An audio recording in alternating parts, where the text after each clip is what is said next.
Ah, the cute bartender. Is there more of a beautiful sight after a long day's work to see that angel at the end of the room just dope peddling your happy juice into a pint sized glass so you could refresh yourself and just a little bit, just a little bit of hope you have after a long shift? It's all we all really want. Thinking about this one bar I go to, and there's like a off and on bartender girl that works there. I really don't even know her name, but uh, I was thinking about like fashion and how fashion changes. When I was into what I found like on girls that were attractive or whatever, especially the ones that work in the service industry. Um, but this one, she was filling in for somebody, and I saw this weird decoration on her face. I mean, a lot of younger women in this area, all kinds of fucking metal shit in their face. This isn't LA or like Miami. The females here are touch and go, but they have a lot of heart. If she's dyed her hair green or blue, you know to stand down, uh, like a brown bear encounter. But anyways, this piercing was different. In fact, I think it was the only piercing she had besides her ears, and I don't think she has any tattoos. So, almost pure. Anyways, I asked for a drink, and she hands it over to me with a smile, and then I see it. It's a nose ring, but instead of her nose, it's hanging from the inside of her upper lip, like hanging on her gums. I mean, I tried to not to stare and carry on. Luckily for me, I was buzzed and I can, carry a conversation, uh, not like a Google employee, but I just kept thinking, why? This must have been what it was like in the 1920s when the circus came to town and a nickel got you into the tent to see the bearded lady, or as we like to call it here in Portland, a lady. Um, yeah, I guess I just miss like a regular woman, pretty, sometimes wearing dresses. Yeah, and I know I'm coming off as harsh or whatever. Believe me, I'm not like that picky, especially not anymore. But I mean, um, I find all kinds of girls attractive. It's just I mean, I'll be honest. I find like a Latina worker of like 23 years old, like chubby, kind of fat, wearing those polyester pants at a Burger King's drive-through. Like, I'll be honest, there's something really hot about that to me. And I know that sounds like I'm making it up, but I'm really not. The tattoo shit I can do without. I mean, I can do without it all in that sense, but like you'd be surprised what um I might come off as like shallow or whatever, and I'll tell you like a a girl I found really attractive, not so long ago, but long enough where I worked at this copier's place in Lake Oswego, the magical land of white rich privilege, if you want to call it that. And I worked in the one of the few warehouse districts in that whole city. It's amazing there's actually any kind of blue collar stuff at all. And there was a girl over there that worked at a Walmart across the street. Again, really fucking weird. For any of those who don't know Lake Oswego, okay, it's south of Portland. Um, it's kind of like the oasis away from the city havoc, but where like rich people live, like Portland Trailblazers. I think Phil Knight has a house over there. And there's like little hills and mountains and shit like that, and there's mansions on top of it. I used to joke with friends of mine that if you have one of these houses on top of that, when you die, you'll go to heaven a lot faster because you're closer to heaven. Just you make that kind of money. But anyways, they had put up like this building across from my work. It was kind of like a looked like an old museum library, very artsy and whatever. And um, they actually put in like a place called the Wild Oats, and the Wild Oats sold out and became a Whole Foods. But they moved to their whole the came to Whole Foods and became an abandoned building. Anyways, a Walmart came in there, and which is really for a posh place, spot, especially in Lake Oswego. You don't expect a Walmart to be moved over in this area. It really is like putting a Walmart, not necessarily like Beverly Hills or Rodeo Drive, but something, Palm Springs. It's something like it's just out of place. Okay. Um, and there was a girl there that I thought maybe she was flirting with me or whatever, really chubby, kind of far apart eyes, I don't know, brownish hair or whatever. And she had like a limp in her leg. Just the way she walked. There was like some kind of problem with it. But I really dug it. It is funny to me how some people can look down on people's disabilities where I might find them attractive. So I don't want anybody giving the wrong idea. I'm not where I don't know where I was going with all that. Anyways, but yeah, it's they say beauty's in the eye of the beholder. But it's really bullshit. I mean, it's how do you tell your kids that when you have kids? Anyways, I'm going off on a whole tangent. Never mind. Just never mind. We never talked.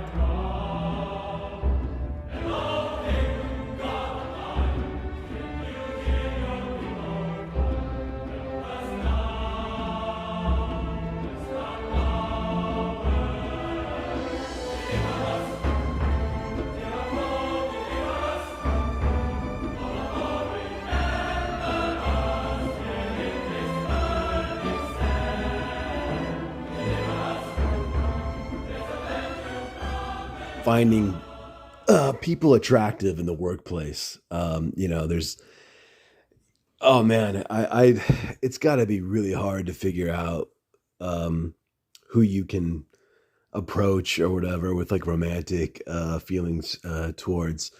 You're not supposed to do it anymore. I mean, it's funny to me because my back in the day, my past relationships, that's how you kind of met somebody, is usually in the workplace. Like, look, when you work long hours, I don't care if you're blue collar or even maybe even salary or whatever, you're going to be in situations where, you're spending 12-hour days and weeks. So, it's a lot easier to, you know, to be in that situation of, you know, being with somebody you're attracted to, just seeing them every day. And it's constantly, um, put into your mind, it's, um, although I'm trying to hold back. I've been thinking about this with laughter or whatever, but like, somebody asked me recently, you know, if there was anybody at the company now that I don't work there anymore because, I got let go, you know, asked me if there's,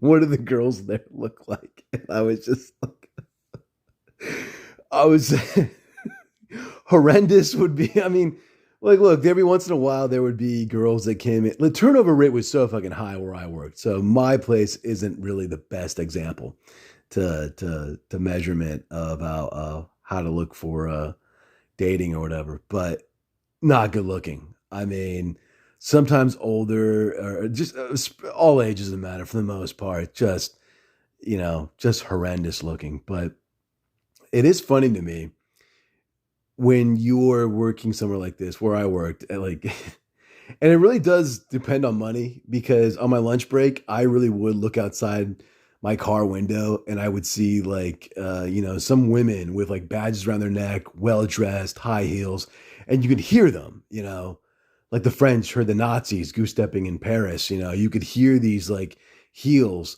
marching by, getting close in the distance. Oh, that's a heel. That's a woman, and that's a woman that makes good money. Hence, she must be good. She must come from a background where she's good looking, and they were. I mean, just gorgeous looking. In fact, the girl that gave me my, job, the staffing agency that, you know, um, that landed me in this fucking, the shithole position for fucking 4 years. Like, um, She was like 23, something like this, blonde, pristine hair, face, makeup. I mean, really out of a movie. I can't say her name, but her last name I remember had the word master in it. And it just really, if you're paying attention to all that, it comes together like a jigsaw puzzle. Like, oh, you're supposed to be, you're younger than me. I might have more knowledge than you, but you're extremely good looking. You're lily white, whatever. Can't say that word. Can't really swear anymore. But like, just it makes sense. You're gorgeous, and you're speaking to me like you're looking down on me, and you have every right to do so. I don't know what college you went to. It doesn't matter. I want to say it should. You look like Harvard, but you probably went to Arizona State. No, no, no. It's okay. No judgment. But I just like. I mean, this woman is supposed to be looking for me a job, and all of a sudden, I'm just looking at her. I'm like, I will pay for your college tuition. Is that a come online, or I want to do things with your feet that I can't? It doesn't matter. But um, after lunch break over, finishing my vending machine sandwich and going inside to my hellish job with mandatory overtime. And some of the women there you would work with, it's like Stockholm syndrome, you know. It's the what is it, the one with the hostage, that place over in Sweden or Norway, one of them Nordic countries, another white masters kind of country or whatever. There's a theme here.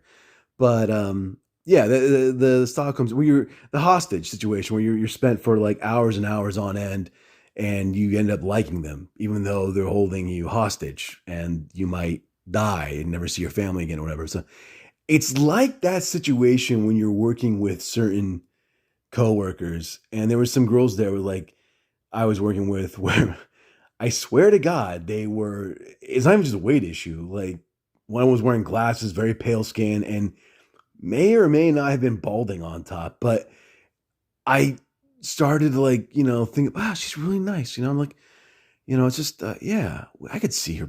I know she's married and she's a type 1 diabetic or something. I don't know, but like, I could see myself.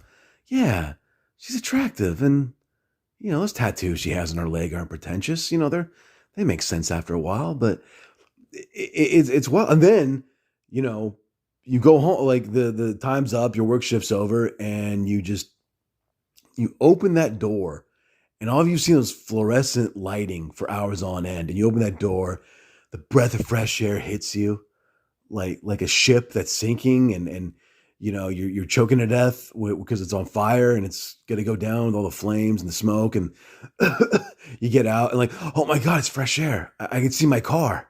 It's a bad car. It's a Mazda 3. It's purple. I mean, I tell myself it's burgundy, but it's really just purple. And but I'm out. I realize like, oh, there is life outside. And you tried the Starbucks to the coffee and to head home, and you were like, oh wow, this she's attractive. But I was stuck in there with the wildebeests for 8 hours on it. It fucks with your head. It's like, oh no, no, it's I'm so sorry. It's almost like you want to cry because there's hope, and then you got to do it again because you got maybe a couple of hours, get home, put something in your mouth to eat, some food, and then drink a beer just to numb yourself. Either Vicodin or just weed. Of course, a lot of weed. People do that. Me, I just grind my teeth and hope for sweet ending of some sort, something that happened, and you start it all over again, unless it's mandatory overtime, which is like another couple of hours of extra hell. You start at 4 a.m. and then you get off at 2:30, unless you want to come in on your Saturday. It Yeah, but God, it's whew. I was actually what I mean, I really wish I could I'm gonna post some videos someday and like make this, if everything goes the way I want it to, and you guys are still listening or somebody's listening, whatever. You're kind of like my fucking therapist in a way. Um, not court ordered, but still, whatever. No, but like I was just reading this is the Huffington Post or whatever, and they were showing an office worker, what the office worker looks like in the future. And they built like this mannequin or whatever you want to call it. And I mean, I think it's called Meet Emma, Your Work Colleague of the Future. Just like YouTube this or Google it. I mean, oh my God. The, not only is they put a, I mean, she's got this short hair. She's got a hunchback. Like literally, and this is from the years of hunched over a computer and like all kinds of anything with the word arthritis in it, it's gonna be bad, right? Just that's over. I mean, you really start to respect those Japanese that go to that forest to do the tree thing. I can't really say the word, but you know, it's an S word. It ends with "ide." Um, yeah, I mean, this is just it's really bleak here, but I got hope for everybody. I know what you're saying. You know, oh, you're a downer, Mike. You're great at parties. I actually really am great at parties, especially just have just a little bit of not drunk, but a little bit sauce, and I can also bowl. Hell of a game. But yeah, I really believe in. Do you believe in magic? You got to check this woman out, man. I'm telling you, this is where it's at. It's all part of God's plan. Holy Mary, Mother of God, pray for us sinners.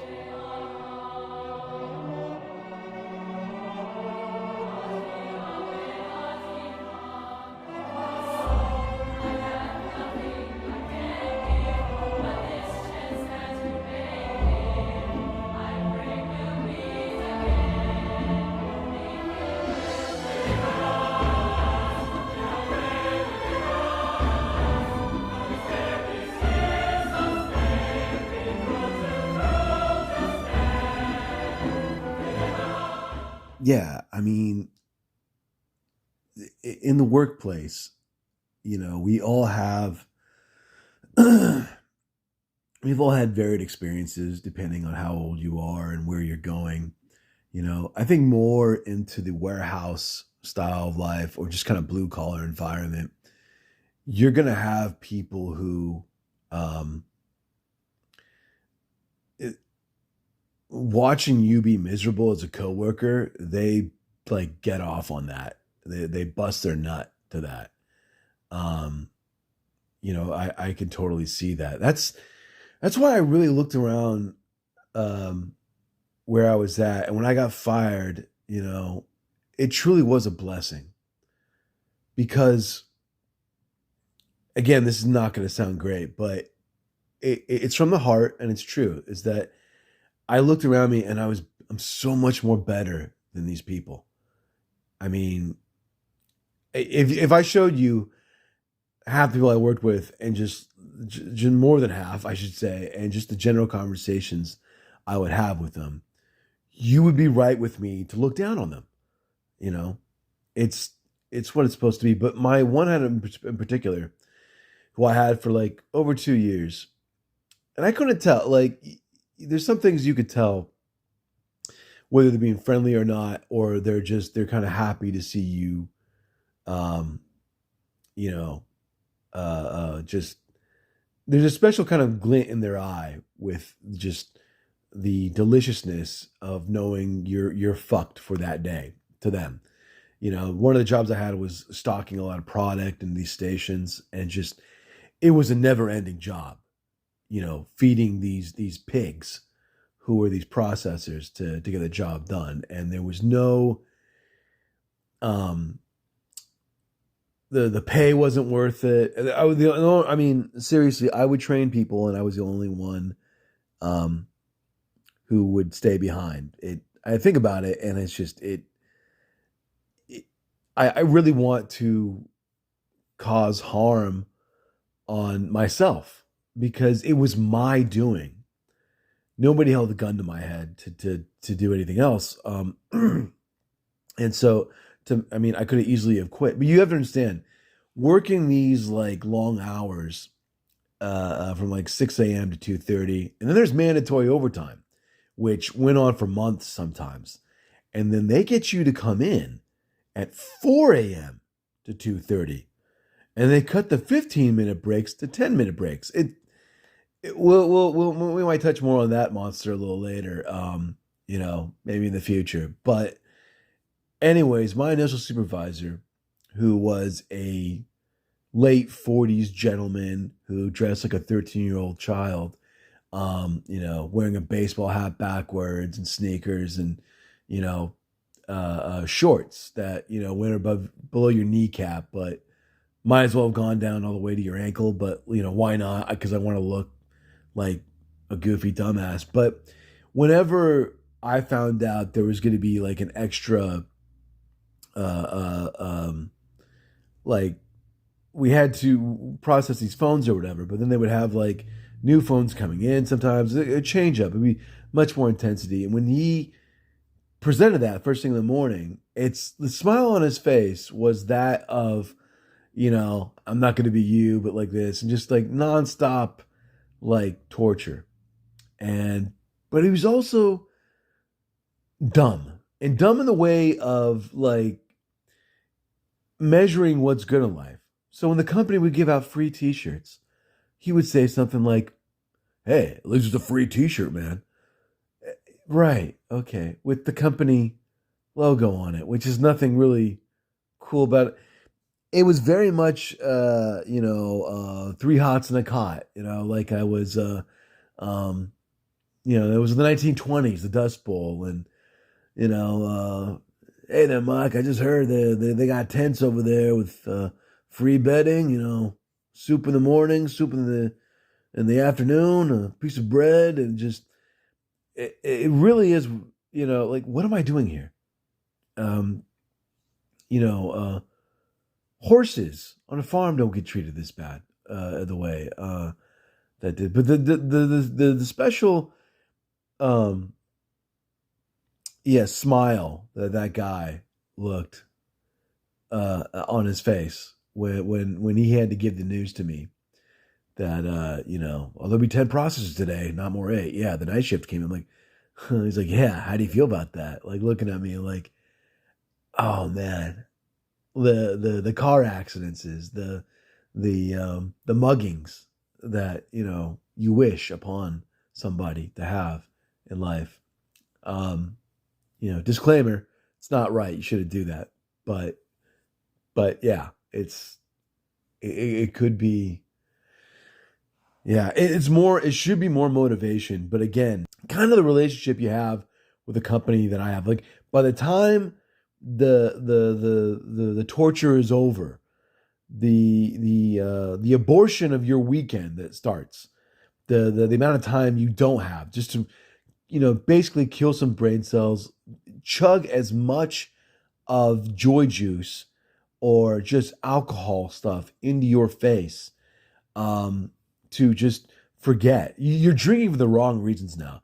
Back in the day when you're 21, you're like, oh man, I'm going with my friends, gonna hang out. The guys, maybe a strip club, till you find out it's not the right thing. She's not gonna put out. You're just wasting money. But it's exciting, it's new. But then you get older, you know, especially for you guys who are married out there.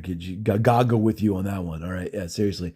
Um, you know, for whatever reason, when you get older, you're drinking for the wrong reasons. And the wrong reasons, you're trying to forgetting. Yeah, yeah. So again, it's yeah. And then by the time you know it, Sunday rolls around. Sunday's the worst because you wake up Sunday and you're fearing Monday. So you're trying to do everything, laundry, whatever, like this. And after a while, you just realize you just keep saying the same mantra over and over when you get over there, scanning your badge like a little bitch, at 6 a.m. on the dot. You're just telling yourself, I gotta get out of here. I should have stayed in college. I should have gone into the army, maybe. Who the fuck knows? What am I doing?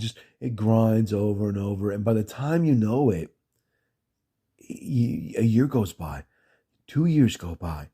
You got nothing to show for it. You got shit medical insurance, okay? You got a car that barely runs. You understand? Okay? They're making fun of you because you drive well, it's burgundy Mazda 3, but they say it's purple. It all adds up. It doesn't matter. The point is, like, you turn into a fog. I think, again, if you have kids, it's different, you know?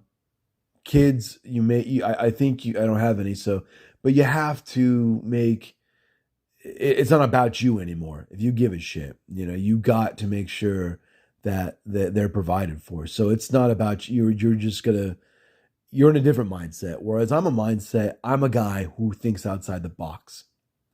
All right. I look at people around me and they're like, oh, overtime. Oh, I get to, saving up. I'll make all this kind of money. Yeah, but you're here. We're not talking about like once in a while. It's some extra spending. You're talking like weeks and weeks on end, and it gets grinding over and over because the product needs to get out. We're selling phones to these elderly people. Some guy in Connecticut who's on a pacemaker needs his phone by in 24 hours. And so do like hundreds of other people within an hour. It all starts to snowball, and by the time you wake up, you've caught Down syndrome. Your brain is fried. You don't know how to do anything anymore. All right, you don't even know how to feel anymore. You know, you look at the girl that you work with, like, was she good looking? I can't tell anymore. What am I doing? I've my God, in high school, I dated a cheerleader. I mean, this girl, her ass was sweet, honey dripping tight, and now I'm ogling this troll, this wildebeest. It all adds up, and so to have that extra and your supervisor on top of that to find sadistic ways to you know bust their nut watching you suffer, it by the time you're used up, you know, like a condom on Friday night. You're just totally, yeah. So when I got fired, it was like a numbing process. I keep saying, sorry, just still kind of new to this. This is my therapy to you. This is my better help. This is my scented candle. This is my dream catcher. This is the nonsense healing crystal horse shit that I love to watch people get into that because they really think that it's gonna, save them. Yeah. Nobody can save you. Even Jesus Christ, I think, doubts his powers sometimes. Probably just, looks at it from heaven and just says, hey, asshole, call Thor, call Iron Man. One of your make-believe horseshit characters, whatever. Yeah, it's rough. Yeah, it will be rough. It's going to get more rough. I think it's bad when the salaried people start to get laid off and cry and I mean, it's kind of funny, but you know, some bitch that went to Stanford and just she might have to get a real job. She doesn't know what's going to happen, because now the tech is starting to suffer a little bit. It's every man for themselves. Again, I look at everybody as a halo on top of their head of what you can do for me. Man, woman, whatever. What's your value to me now? Could you get me a better job? Can you get me less on that chicken meal over at Sherry's? What can you do for me? I used to be that guy at the bar that just like cave in every time that I would, have a smoke and just have my beer in my hand and just, the random girl or guy comes up to me and just asks like, hey, can I have one of those? Or even worse yet, believe it or not, like, can I buy one of those from you? Like, I have $1, cash. Yeah. Sweetheart, you just gave me another headache. What am I going to do with $1? Well, you can spend it. That means I have to like gather other cash to like, what do you mean, deposit that in the bank? It's like, I can't, yeah, it's YouTube. I can't, I was going to say something really, really harsh, but, and needed and deserved. But yeah, now, nuh-uh. I used to just say, oh, I only got like a couple left, or just that way, and almost $12 a pack. I just say no. I just say no. I just say, nothing mean, nothing evil. Just no, not doing this. You find somebody else. I've had some friends of mine, like, what are you cheapskate or something? You're gonna give her smoke? Like, No, man. No. Like, look, there's a gas station across the street, Be a professional alcoholic. Yeah, I'm going to be chintzy now. You know, the time of me being a gentle little kitty cat pushover, pussy, it's those days are over. Yeah, yeah. The new Mike is here. It's not even new Mike. It's just more of like what I've always wanted to be. Just it's more let out now. And it's a freeing experience when you get fired. And I didn't get fired I got fired because I couldn't keep up, you know? It wasn't because I urinated in the boss's coffee or, I used a racial or sexist term or whatever, which is, even if you do that, I mean, if you get away with it, God bless you. You're my fucking white knight hero. But it doesn't matter. I got fired because I just couldn't keep, like, there were some quota numbers and I tried. And it's after wear and tear, like, like a Philly hooker, a professional whore, the sorry, daddy, couldn't give you all the cash tonight. Just bad night on the corner. That's really what it is. And that's what they did to me. So many showers. I feel like I'm taking just from wasting so much time. And it's not anger towards a particular person at the job. It doesn't. Some people that were cool. Some people were cool, and a lot of people were just like, hey, "You're not going to be here." The turnover rate's so high. I'm looking at I was going to say somebody who's good, a gone person. I really got to watch what I have to say because of the YouTube censors and shit like that. I was going to say some things revolving on death, but and not like I would cause it. It's not my, I'm not talking about me. It's just, yeah, it's what it is. But yeah, I don't want to. Seems like I'm leaving on a sour note, but I'm not. Um, I don't see it that way. I really see this as kind of like a rebirth.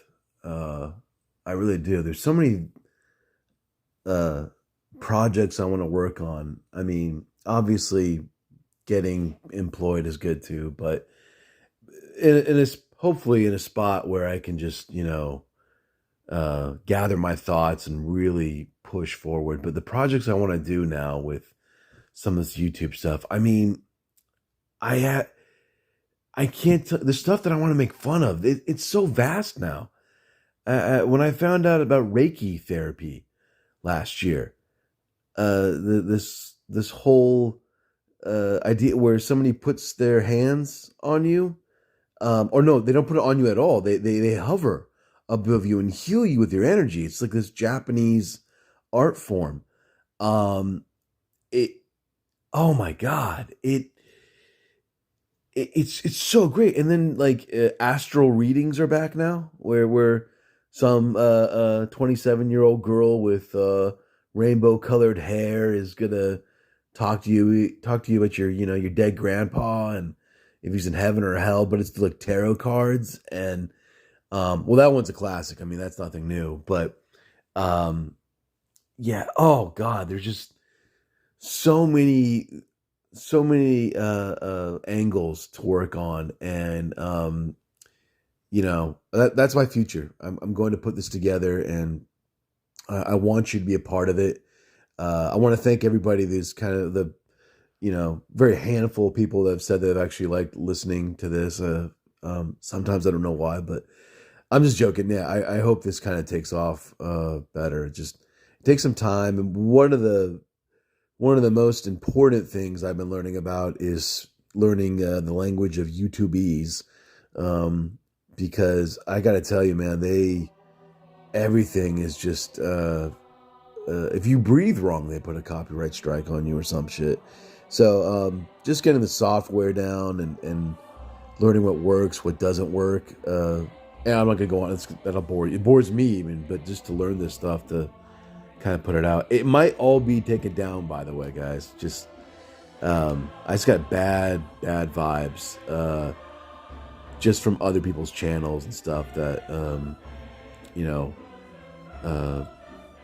the for whatever reason YouTube doesn't like it, so they'll pull shit down. People that I kind of admire online, but yeah, until then, it's just I'm gonna keep on. Everybody's got a platform now. I mean, you know, um, my grandmother has an OnlyFans account. She died back in 2009, but that's not stopping her. So, anyways, guys, I just want to let you know that I appreciate some of the feedback I've gotten, and you know, hold my hands. We'll keep this on going as much as I can, and maybe Spotify, maybe something else, maybe Rumble. But anyways, I love you. I love you all.